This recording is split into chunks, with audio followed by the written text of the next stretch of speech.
shanta bishan ayaa waxaa si toos ah ula soo xiriiray Faadumo Nuur Cumar oo la tacaalaysa xaaladda caafimaad wiilkeeda oo jacayl iskaga soo tuuray buundada. laba qof oo isku bahaystay dhaca ayaa ugu horreyn waxaa lambarka maamada soo wacay haweeney oo iska dhigayso inay caawinayso wiilka bukaanka, iyadoo sheegaysa in baabuur hoomey uu ku shaqaysto haddii uu caafimaado ay u soo dhiibtay, iyadoo ku xirtay qof kale ee iska warqabaan. baabuurka waa soo wadaa lacago isaxiiga oo isku maalin uu dalbaday ayay u direen ilaa uu ka dhaho siinka dheer ayaan joogaa, xamar ma soo geli karo ilaa taarko aan u jaro gaariga soo dira lacag. waxay isku noqotay lacagta guud ahaan ay direen $500, balse intaas oo dhan maalintii ay dhacayeen waxay joogeen qoyska Sanco. waxay ku sii jeedeen isbitaalka oo wiilkooda ayaa qaniin galayay. naaga ay soo wacday anoo joogo Sanco joog wasbaaru hadlaa wiilka staal roona wad isbitaalkii li soo naqi xal wiilkii khaliin oo baahan yahay ee quraan soo saar anigoo soo laabtay Sanco joog isbaar Sanco taagan naaga ay soo wacday. naagtii soo wacday waxay tiri Faadumo Nuur Cumar adig miyaa waxay tiri Cabdi Maxamed baabuur cusub alu soo dhiibay baabuurka hoomey waay hoomey bacay u soo dhiibay anko intaana qofood nahay darsanay hoomey cusub wiilkeeda inaan u shaqeysto markiis caafimaad helo u niyeysanay anigii runa oo maleeyahay 500 oo wiilku daaweysdahay oo meel Itaali oo muslim isoo dhiibi muslim ilaa isoo qaad walaaliyaasheed isoo qaaday ay naaga ay dhacnaa inay dhacaan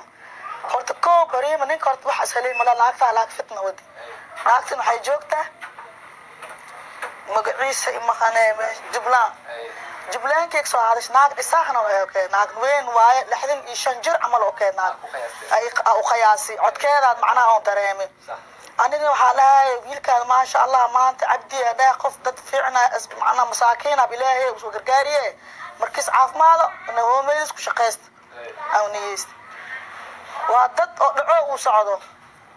anina maskaxdeena ma joogo markii canuugii khaliin loo soo sheegay waa naxay warka taa way karkaray wiil oo macnaa gabadheed qabo oo wiilkay aad qabtay wiilkay uu tiri baaburkaas hal soo wada nin noocaas soo wada tiri afgooyan soo baxoya lacag oo baaburka soo wada la siiyo dad maskaxayna manukan ma heeno haddii oo manakay imaan lacagtii waa loo tuuri lacag waxa loo tuur koodii 200 macnaa ku soo wado amal la isku gaay ka bacdi din waxaan dinkii waxa siiran lacagtan waa yartaaye kaartadii uu sameelay baabuurka rabaaba xamar ma soo gali karo ay saas miyaha sidii hadana lagu darsan lacagtii sidii hadana lagu dhiibay 300 gacanta ka saar ninka uu tuur waa amine wiilkii daawadiis ku daaway 300 ku daaweylay abli dhacay لعوبي دعيا معنا أنا كحنوس العنوكين داود ولا مداويس شدي بقى ولا يخاط ديلا اللي وسطي ولا لي شيء سينا كرامة مرك على شو سينا كرامة shirkadda ayaan tagnay waxay noo sheegay in lacagtii lagala baxay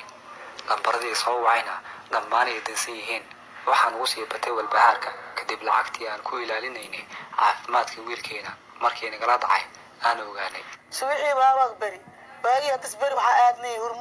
hormuud waxa dil fiiri lacag ma bog jirto lacagtii lacag waxa ka dhigtaan xaash sarftada ifis ina ma jirto nabarina ma qabo habeenkii dhanaa ka daan ma qabanaay horta maantii oo 4 casarkii bilaawad sheekada ninkan waa dansiday ilaa habeenkii wax dhan malaazim malhelay si dhahay waa murugan qabatay waxaan warkaan galaal u raacbo ana habeenkii dhan horta murdo wiilkii soo boqoy miyaha hooye warkaan ma jeedo ka dhacool u socdaan hooye isku soo bilaayad leh wax ku dhac doona ma ognaye waxa dhac ka taana nabarka macna mobilka dib la'aan oo ku dhaco iiday la diri إذا دلوا علم أخبط هاي مجوك تايرين شو كداني قلادم كل ترنوا دنسيا بو لما المال بدنسيا كان نبركيس عواي أفر واي نينكا إذا نبركات نبر أفر واي ها أفرتني لو سيتن سجاشني سدح نينكا بتاع dad badan ayaa ku shaqaysteen lacag ay dhacaan oo ay la xiriiraan qof ay fahmaan in lacag uu haysto ama dhibaneel lacag loo aruuriyay waxay ka maraan oo ay kaga sheekayaan halka uu ku jilacsan yahay iyagoo shaar been ah isuwiya malahan dareen bil aadanimo lacagahaas ay dhacaan waxay ku maarayaan noloshooda.